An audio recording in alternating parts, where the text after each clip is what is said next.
Yeah, what's cracking, everybody? Welcome back to another episode of Prison Break Raw. I'm your host, the one and only Big JD.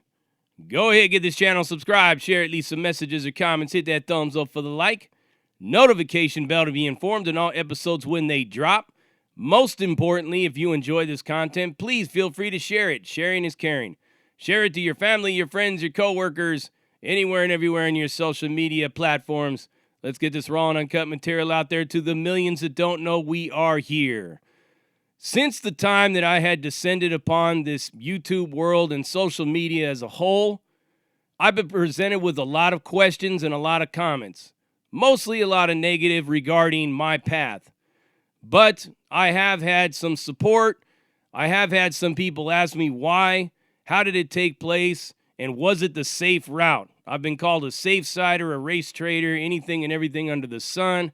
We're not going to really make this about the negative comments, but what I am going to do is break it down to you as to why and how all of this took shape. Some people believe that it was a decision that was made in the Los Angeles County Jail, but this actually had taken shape a lot earlier than that, much earlier than that. So going back into my childhood, around the time that I was 9 years old, 10 years old, 11 years old, during that time frame right there, I was living in an area that was dominated by a lot of young families. There was a lot of kids all over the place of all races. You had white, Chicano, a couple of African-American families, some Asian families, whatnot, and this and that. Low middle class community on the Los Angeles County and the Orange County border. City of Buena Park, North Buena Park, Southeast Los Angeles, North Orange County, whatnot. And it was there that my mindset had started to change. I was born in Southeast Los Angeles in the city of Bellflower in the Kaiser Hospital. It's off of Rosecrans. If anybody knows anything about the city of Bellflower, you know exactly where I'm talking about. So my ties to the Southeast area goes all the way back to my birth. The area that I grew up in, before we had moved there, we bounced around a lot. My father was a dock worker. My mother didn't work. Didn't make a lot of money, didn't have a lot to our name. And to find a place that was decent, where the environment was decent, my father had moved us to the North Orange County, Southeast Los Angeles area, the corner of Buena Park and La Mirada right there. And it was in these low middle class condominium complex where there was a lot of young families. There was a lot of kids around. Multiracial community. You had European American families, Chicano families, African American families, a couple of African American families, some Asian families, whatnot, this and that. And we all just pretty much lived together, and for the most part, everybody got along outside of a lot of the bullying. There was a lot of bullying that went on in this community. And it was just the way it is. I think it is like in every community across the country, you're always going to have that crowd of kids, that rowdy crowd of kids that just abuses the ones that are smaller than them, weaker than them, younger than them. I didn't have any brothers, so I was pretty much left to fend for myself, and I had to learn how to fight real fast. So I got exposed to the whole gang all things related to gang activity through a movie called The Warriors. I remember watching that movie over and over and over again, and it resonated a lot. It spoke to me in a lot of different ways, because here is a very small group of dudes that were fighting their way through a whole city where everybody was on them, man. I mean, they were green-lighted. It was thought that they had killed Cyrus, the main dude of the whole city, from a gang called the Riffs, and they were hunted all the way through. That spoke volumes to me in a lot of ways, because I felt like I was that underdog. I was going against the odds in any way, in every way, shape, or form, because I was always subjected to bullying, and I always had to fight my way in and out of this neighborhood all the time as a kid growing up.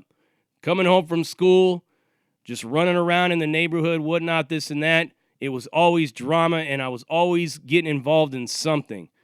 I didn't do very good in school either, so I was always labeled as that kid that just couldn't adjust, the one that didn't know how to learn, somebody that had an attention deficit problem and all that kind of bullshit that you hear back then. So that kind of fueled a lot of my resentment and my growing hatred and dislike for the system itself. So I became an outcast. I became like a street thug of my own right, always in trouble and always looking for things that would basically say fuck you to the system. In the beginning, I got exposed to the punk rock scene. And it was there is where my antisocial behavior, my anti-establishment and authority behavior started to grow. So I started running around with a bunch of different punk rock kids. I was into the punk rock thing from the time I was 12 years old to when I was about 13. So for a good solid year, I was involved in this. Went to, various different mosh pits, but back then they just called it slam pits, and put on the whole Doc Martin thing and did that. And there was a gang that was operating not too far from where I was from, and they were called LMP, La Mirada Punks. And I knew several of them cats, but I didn't really get involved with them too much, but I knew them. I talked to a few of them here and there, hung out with a couple of them, but this whole punk rock thing for me was getting me into a lot of trouble, and I was getting kicked out of every single school that you can imagine. So my grandmother lived in the city of Anaheim. Anaheim is further into Orange County. Anybody knows what Anaheim is, you'll know that that's where Disneyland is at. So I started we used her address, and I started going to junior high schools in the city of Anaheim, but I kept getting kicked out of every single one of them, always fighting with people, always going at it with people. But going further into Anaheim, most of these schools, there was a lot more like gangbangers, gangs, neighborhoods and stuff. The first junior high I went to, there were dudes that were from a gang called AVLS, Anaheim Vatos Locos, and another gang called Anaheim Penguin City. And I used to have a lot of problems with these kids that were from Penguin City. Always fighting with them. I remember I broke this dude's nose at school, and I got kicked out of that school, and I got sent to another school called Brookhurst Junior High. Ended up getting kicked out of that place as well. So going out from one school to the next, I finally ended up back in around the Buena Park area in a junior high called Buena Park Junior High. Now, this school was just nothing but full of straight gangbangers all the way through. Eastside Buena Park, Coyotes, various different Crips, and either some gang members that were from like the city of La Mirada and other places where they got kicked out of schools as well. Always fighting, always getting involved in everything. Most of my homies that I had kicked with right there were gangbang type, but I started kicking it with this dude who was a tagger. And back then, you didn't really have tag bangers or anything like that. Graffiti artists, you can call them. But this dude was into that whole thing, and he was, he dressed up like he was almost like he was a gangbanger himself. But he was out there bombing walls, and he was doing all this and this and this and that. And that was his whole get down. And that was like my best friend that I was hanging around with. And another dude who I got to be real close with was this dude, and his whole family was from Inglewood family, a blood gang. And they used to call him Goldie because he was half black, half white, and he had like almost blonde hair, and he had pretty much like greenish blue eyes. So they used to call him Goldie, and I used to kick it with him, and I used to kick it with the tagger, and we always hung out together. Well, I ended up getting kicked out of that junior high, pretty much backing up Goldie because there were more Crips there than anything else, and he used to always be flamed up wearing a lot of red. So I got kicked out of that school for backing him up, and there was really nowhere else I could go. It was the end of the 8th grade, and the local high school that I was supposed to go to, the district that I was in, didn't want me there. So my parents had to figure out where I was going to go, so I ended up going to school way, way up into the furthest point of North Orange County in the city of La Habra. I had to go to a school called Sonora High School. And it was at this school right there that I got exposed to a lot of dudes. Like I was kicking it with this cat named Ruben, who ended up being a part of a gang called Ward Street. And I used to kick it with him all the time, and that was my dog. And for the most part, I had completely lost all of a thing towards like punk rock shit. I started wearing like Nike Cortezes, Dickies, bigger Levi's, like a starter Raider jacket, Raider cap, slicked my hair back, the whole 9 yards. And that was the image that I took up, even though I wasn't a part of a neighborhood, but it wasn't uncommon. There was a lot of cats that weren't really from a gang, but they had taken on that attire, that approach, probably because they had older brothers or they grew up in that community. And that was like the cool thing back then. I mean, you got to remember, it's all about style. It's all about impressing the next person. And it's also about instilling fear, pumping fear into the hearts of the next person so that they don't fuck with you. So it's like I said in my earlier video, and you can go check it out, that video called My War Story, or This Is My War Story. Talks about when I ran away from home. Now, this is around the time that I ran away from home, when I was 14 years old. And I was completely, you couldn't tell me anything, completely hard-headed, always into some shit, always into trouble. And this stemmed from a lot of things that were going on in my family life. My father had suffered a really bad accident on the docks where he was working in the freight docks in East Los Angeles. And he almost got killed. And he developed a very bad habit for Xanax and washing that shit down with like whiskey and everything. So it was very mentally abusive at my house. And not only that, but I couldn't do good in school. It just seemed like I could not pay attention to the schoolwork itself. And I just had a lot of problems, bouncing around from one spot to the next, always into some trouble, always labeled as that kid. It kind of like fueled this, and it validated everything that I was feeling about myself and the way that I saw the world. I looked at myself as being different, so I did everything in my power to be different than everybody else. I mean, you had typical everyday white kids that looked at me like I was trash. Their families looked at me like I was trash. So it kind of like pushed me into a corner where like, where do I fit into anything and everything? And it was mostly like other kids that were from the streets, you know, a lot of like Chicanos or even some African-American kids and even some other poor, what was considered white trash, white kids was where I gravitated towards because I felt a sense of belonging with these people. I felt like that I was looked at like I wasn't good enough for the rest of the community because growing up in this area, most of the white families or whatnot had money and they had nice things and they had, you know, those kids had whatever they wanted their parents gave them. I never had it like that. It was like I was basically not accepted or not welcome into that whole thing, regardless of what color I was. It didn't matter at all because they looked at us like we just weren't a part of the in crowd. When we weren't part of the country club crowd, in other words. So I moved towards the streets, and the streets were my home, and I felt more comfortable on the streets. So running away, like I said, and getting caught up in all that drama and all that bullshit, that's when I started getting exposed to the whole suicidal punk rock gang thing. And the Suicidals was where I was going to end up. Now, a lot of people think the Suicidals was a white gang. I heard a couple of people say that in the comments when I did my piece on Suicidals. The Suicidals were not a white gang. We're not labeled as a white gang. We're never meant to be a white gang. It was simply suicidal punks. It was a suicidal gang, and they were of all races. A lot of Chicanos, some whites, and a couple of African Americans, and even some Samoans, Asians, whatnot, were in that gang. It was just like punk rocked, choloed out people that listened to suicidal tendencies and caused a lot of problems. Right up my alley. It was like speaking to my soul, this whole suicidal thing. Never got jumped into it, though. But I hung out with them for a very long time. And, you know, after everything that happened to me, like I said, when I ran away when I was 14, I started hanging around with these suicidals for a little while after that until I started getting into the whole deeper into like going to Knott's Berry Farm where there was Studio K and Cloud 9 and all that. And I clicked up with a group of dudes. They weren't from any gangs at all, but they were just like me. We were the same thing. Outcasts, come from poor families, you know, people who didn't fit in with nobody, didn't fit into whatever gangs, the neighborhoods that they grew up in.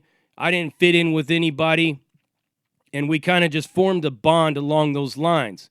And I mean, we were pretty much everything. Like I said, you have my boy Goldie, you had several of my other homies, and we started to get into the tagging thing. We started to get into that tag banging whole scene back then, and it was pretty big back in like 88 and 89.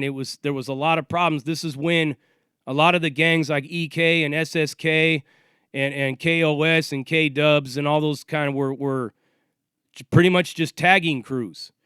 And we had something similar to that, but we didn't look at ourselves as a tagging crew. We just looked at ourselves as a group of misfits. And our crew that we had was called UTK, United to Kill.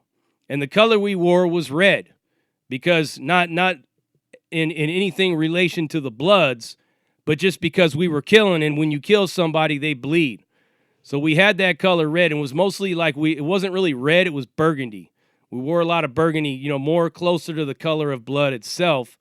And we used to bomb up UTK everywhere. And we always had problems with other like crews, gangs, whatnot. We'd shoot at people, stab people. And we did it only to just create a lot of chaos and a lot of violence. And that's what it was all about. And I was repping this UTK, and the name that I used to bomb up on the wall was Cynic. Like I was cynical. So I used to put Cynic up on the wall all the time. And it fit my outlook on the world, because I was very cynical when it came to how I saw everything. So I'd bomb up Cynic. I would cross other people out. I'd do all that. Sometimes I'd sit around and wait to see if one of them would show up, and then it would either turn into a fight. I'd be stabbing them, shooting at them, and we'd be fighting, whatever it was. And that's really what it was all about. It wasn't so much we were into graffiti art. We were actually the kind of people that killed the whole graffiti art thing. I mean, it's sad but true, but that's what it was. We killed it with doing all that, and we weren't alone. Like I said, EK, SSK, K-Dubs, KOS, all these other were doing the same shit. They were getting into it, and they were having problems with various different neighborhoods, because when they go bomb up, a lot of whatever dudes or cats that were from that neighborhood would chase them down, shoot them, kill them, whatnot. And this was the end result for my little crew, and there was like 11 of us. At our strongest point, at our peak, there was about 11 of us. So you can imagine, man, like 2 carloads of cats just driving around, and it didn't matter who you were or where you were from. If there was only like 4 or 5 of you and there's 11 of us running at you, you're going to get fucked up. And, I mean, we went and created havoc in a lot of different neighborhoods all over the place. Well, at the same time, I started getting exposed to, like, selling dope, moving dope. I started learning how to do it through an older OG dude that was from Inglewood family, who was related to Goldie. And this dude had pretty much, back in those days, this cat that was from Inglewood family, I'm not going to throw his name out there, but he was an OG. He was moving a lot of weight, and he was working because he was living over in East L.A. And believe it or not, he was doing a lot of business with all kinds of different vitals, and they all got along with him. He used to live in the general area of a neighborhood called Metro. And a lot of them cats from Metro were always kicking it with this dude. And it was like that back then, man. It wasn't so much as racist as it is now. It's like there was a lot of, like I said, African-American neighborhoods and Chicano neighborhoods got along that didn't have any beef. And they did a lot of business together back and forth. And it wasn't uncommon, but it wasn't common, but it happened. It happened a lot more than you think. So that's pretty much what it was. And I started, clicking up with other people, like my old lady's dad that I had. So this is about the time I'm 17 now. I had this girl, she lived over in the Santa Fe Springs area, and her father was from a neighborhood over there. And I started learning a lot of things from him. I started learning a lot of things from older gente that was from that area. I mean, shit, I bounced all over the place. I had another girl that lived up in White Fence neighborhood. I used to go up there, and I used to talk to a lot of them older cats, her uncles and shit from White Fence. And I started soaking up a lot of game. I started getting more involved in everything. For the most part, a lot of these dudes that were doing things, that were involved in shit, looked at me as like a golden opportunity to achieve things that they couldn't do themselves. Of course, because of my skin color.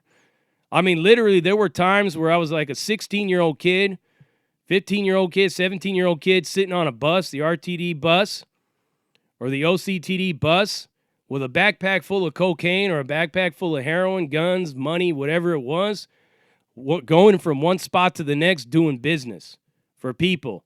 And a lot of times I didn't really know who I was doing it for, but knew that I was doing it for some very big name people. And I could just leave it at that. Can't get into any more detail than that, but you pretty much get the point. Big name people, big time people, big organization type of people back in those days that I was doing a lot of that for. And it was getting to the point to where, I mean, shit, man.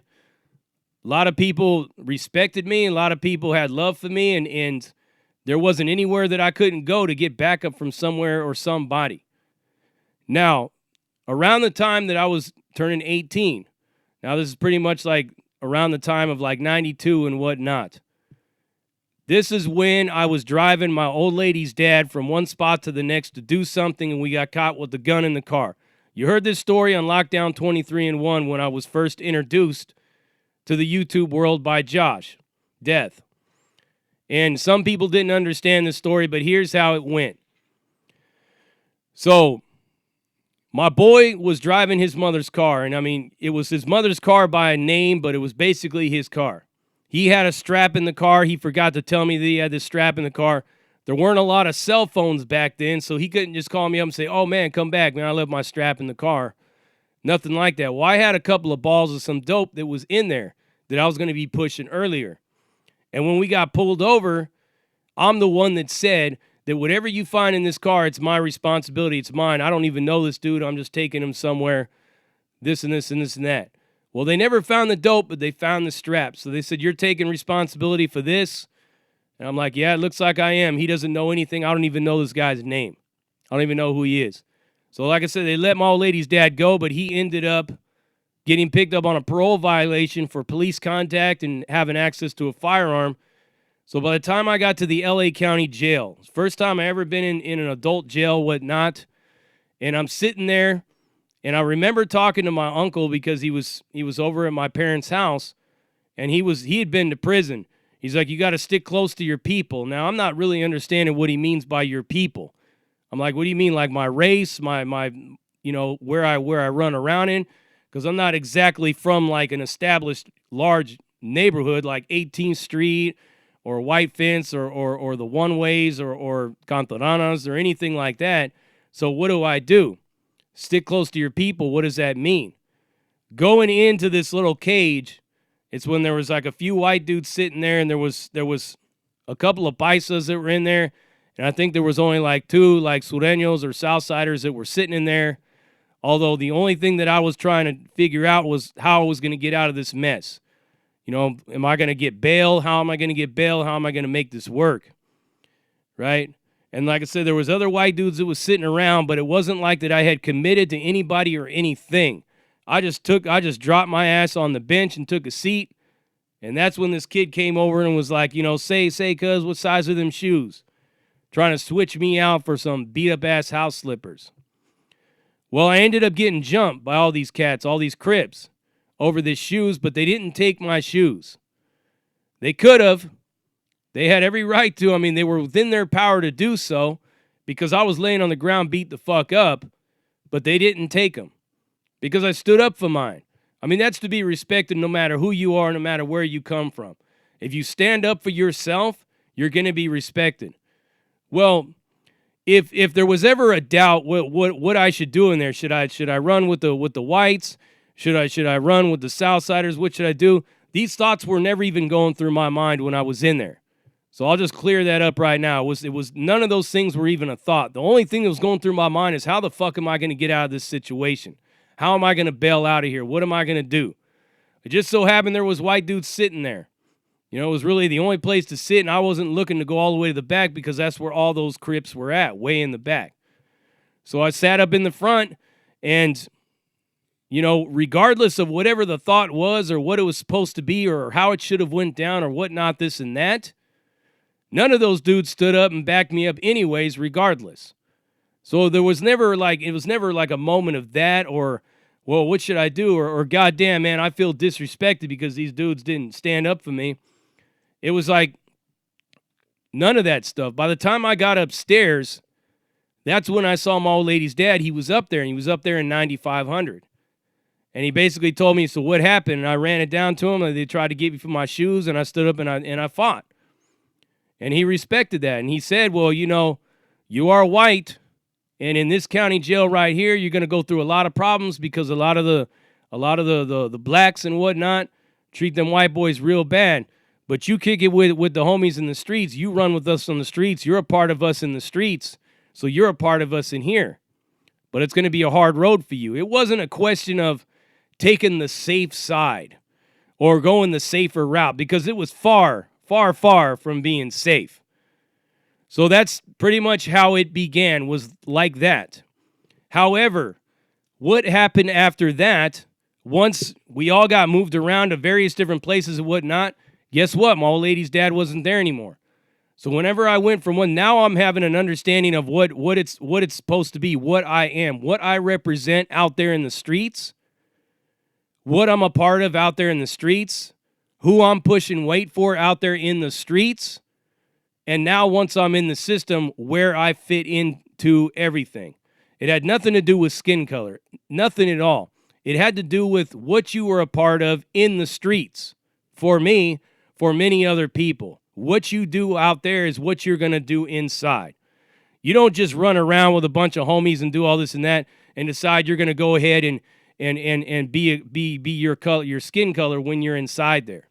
Yeah, some people do that, but that would be more of a safer bet than actually taking up the much more difficult struggle of actually running outside of your race, because that's when really all the problems are coming to you every single day, all the time, nonstop, in your face with bullshit. No matter where you go in this county jail, nobody's going to say, oh, yeah, this dude's a homie. They're just going to see a white kid with no tattoos, because I had no tattoos really at the time outside of these 3 dots that were on my hand. It was the only really tattoo that I had. So it was always a problem. Everywhere I went, it was far, far from being the safe side. Because there would be times where there would be all the homies, and they would want to see what I would do. And in these days, you could have a one-on-one fight with people a lot more than you could later on in the years, when it was like you fight one, you fight all. There were a lot of times where there were one-on-one fights. And from what I'm hearing, it's actually starting to get back to that in the state. You can actually go head-to-head with somebody. So, but it was like that often, maybe not all the time, but it was like that sometimes. You could have a one-on-one fight with somebody from another race, somebody from your own car, whatnot, and this and this and that. It was chaos. It was LA County Jail. The belly of the beast, straight at the bottom of hell, was what LA County Jail was. So I was always in there fighting, always fighting for my bunk, always fighting somebody about something. And a lot of times, because I was young and I hadn't been to the state prison and I didn't really know a lot of the get down, there'd be a lot of homies to be like, hold on, if another homie tried to jump up and back me up, other homies would be like, hold on, let's see what he does. Let's see what he does. Let's see if he pisses. So in their minds, they're looking at it like I'm trying to run for them for protection. But it was never like that. Like I said, it was about who I was and what I did in the streets. So there was always like, let's see what he does. Let's see what he does. And I would always get down for mine, and it'd always be, yeah, that's right, homie, that's right. You know what I mean? You got heart, you got heart. Unlike a lot of these other white dudes that are in there. And a lot of them, I mean, I hate to burst it to any of you, but a lot of them cats, a lot of them white dudes in there didn't have any kind of heart at all. And they were victims all the way through. So the opportunity to become a victim myself in a situation where there might have only been one other homie there or no other homies there at all, and I'm faced with all these dudes that are Crips and whatnot, it was always going to be a problem. And it was like that for me in LA County Jail all the way through. So now fast forwarded a little further in time, I'm still pretty much doing the same shit in the streets. However, the whole UTK thing was pretty much over with, because most of my homies either had got jumped into the neighborhoods that they grew up in. A couple of them were dead, and even one of my homies even killed himself. He shot himself. So it was kind of like I was pretty much on my own, but I kept a lot of the same beliefs and the same style. I still wore a lot of the same burgundy and used to use that as a joke for a lot of people, and used to use it to throw people off and to piss people off, because like I said, it was all about fuck the world to me. And I ended up going into the Orange County Jail. Now, the Orange County Jail, much different than Los Angeles. A lot of the same things, but much different. So they have different colored wristbands to signify your security level in Orange County. They have that in LA, but it's different, the way they apply it in Orange County. So I started out in Orange County as a white wristband. And going in there, walking in there, you know, you have all the white dudes rush up and you're like, "Hey, Wood." It's like, "You know what, hey Anna Wood, I'm a Southsider." But now all the Chicanos that are in there are like, in the white band back in those days didn't look at themselves as like that. There was more like, well, we're Chicanos and you're not. So it was a lot of problems once again, and I was always having to fight. I was up in C12. They called it the Thunderdome, and I was fighting in there all the time, and ended up getting into a fight with a free staff. Guy used to wear just all like tan khakis. Got in a fight with the free staff, so they bumped me up security level and gave me a yellow band. Now, going into the yellow band side of the Orange County Jail is like B9. They used to call it the B9 Bombers, B7, all that area over there. All yellow banders. And most of them cats have been to prison. So when you go in there and you say that you're a Southsider, it's like, "Oh, all right, homie, where you from?" You know, I run around in Southeast Los, all that shit. City of Norwalk, whatnot. Then they're like, all right, you know, care package, all that stuff going on. And it's cool like that. All them cats that are in the white band tank, never even been to prison, but a lot of them are on their way to prison because some of them had some hot ones. But they didn't embrace the get down or the know-how of the mindset that was coming out of the CDC. So, I mean, shit, I fought through that Orange County Jail all the way up to when I got an orange band. And there are still a couple of people that are out there that watch me that remember when I was an orange bander. You know, and it was a lot of, that's what I was about, man. I was always going against the grain. I was always fighting with everybody. But going up into the state prison system, that's pretty much when you become a sureno. You can't really say you're a sureno when you're in the county jail and you've never been to the state, you've never done anything for the cause inside the system. But that's when I had to pretty much go out there and earn the right to be called a sureno. Because there's a difference between a Southsider and a sureno. And you have to basically put in some kind of work. You had to have been a part of something, doing something. The only leg that I really had to stand on is that I was moving weight for some people. Put it like that. And that was the only leg that I really had to stand on. But nonetheless, whenever a riot popped off, I was right in the thick of it. Whenever I had to go on a solo mission and get it accomplished, I did it. And because of that, I had earned certain tattoos to put on my body, and I was basically just a part of the fellas like anybody else. Were there a lot of white dudes in there that would look at me as a race traitor and whatnot and this and that? Yeah, probably for the beginning. Were there a lot of homies, sureños and stuff like that probably didn't accept me? More than likely. Did it matter to me? No. Because like I said, it was never really about a race thing for me. And this is the part a lot of you don't understand if you're not from the gang culture, if you're not from Southern California, if you don't understand how these things work, you don't understand that it is not about race when you're running in them streets, when you're doing what you're doing. It may be about race for some people in certain circumstances, but for the most part, it's all about community. Wherever you grew up, whatever you ran around with, whatever you were a part of when you were out there, that's what you're going to represent when you get into the system. It's just the way it goes. You know, you can go ahead and be one thing on the streets and then go into prison and go the safe route, and that's what the safe route is. Oh, now all of a sudden I'm a white dude. Doesn't work like that for me, man. It's all about being dedicated to what you represent and what you believe in. And that's just it in a nutshell. And I did everything in my power to make sure that that was understood. And if it meant I had to go toe-to-toe with somebody, I went toe-to-toe with them. If it meant that I had to stab somebody, I was going to stab them, or I was going to try stabbing them, or they were going to kill me. If it meant I had to get into a riot, if it meant I had to do this, if it meant I had to do that, I was suited and booted for it the whole time. And eventually, I just changed my whole direction, changed my whole mindset. And I went through the whole prison system like that. I went through the whole prison system, GP, active sureno all the way through the CDC to where I was sitting in Palm Hall in 2012 looking at validation in the eyes. IGI was trying to validate me over some shit that happened on Sycamore High. But I maxed out my number. I maxed out my parole, and I discharged my parole from Palm Hall and got back out in the streets.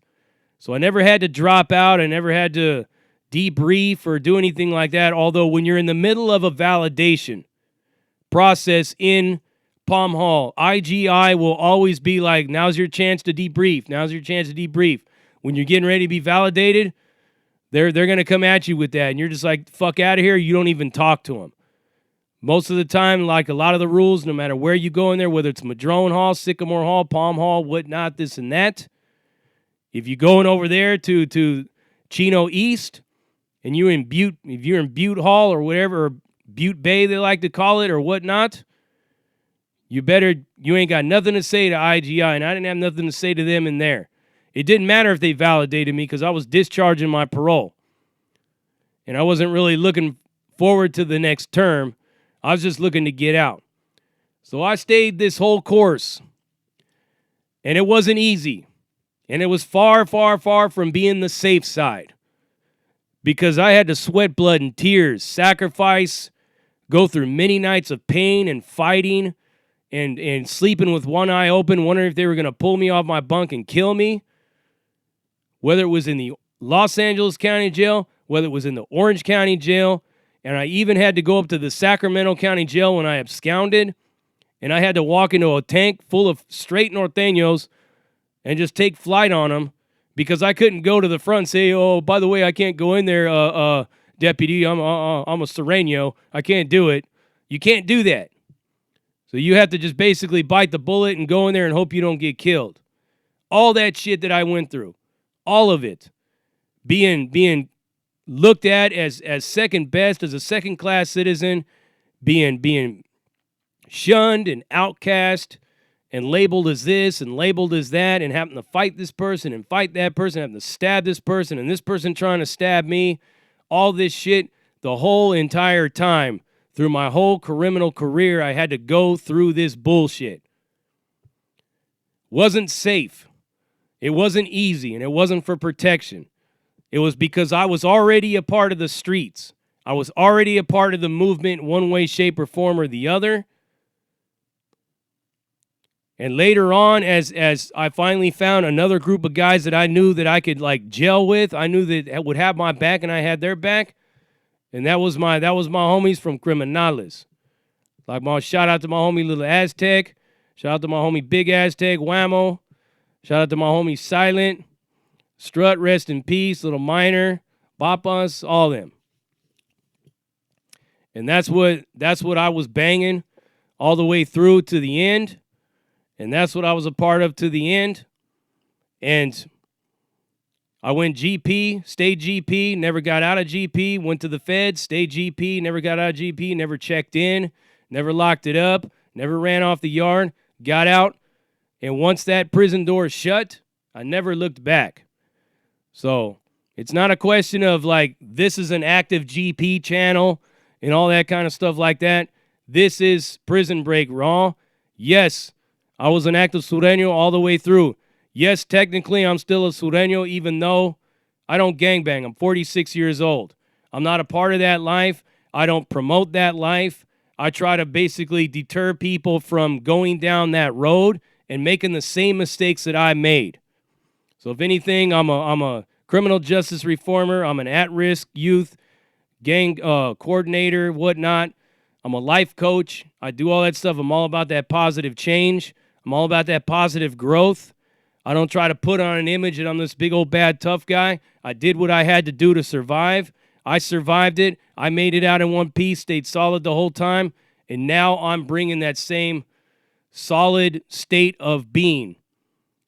That integrity, that respect, and that dedication to move forward and do something better in your life. And that's what I'm all about now, and that's the only thing I'm about now. So I hope this clears it up. This makes sense to you. If it don't, I don't know what to tell you, but this is what it was. This is what pushed me in that direction. So there it is there in a nutshell. 40 minutes of this shit. Prison Break Raw, uncut, uncensored, no holds barred, non-sugarcoat, not politically correct, all up in your face, slapping you with that dick of reality, and I'm out.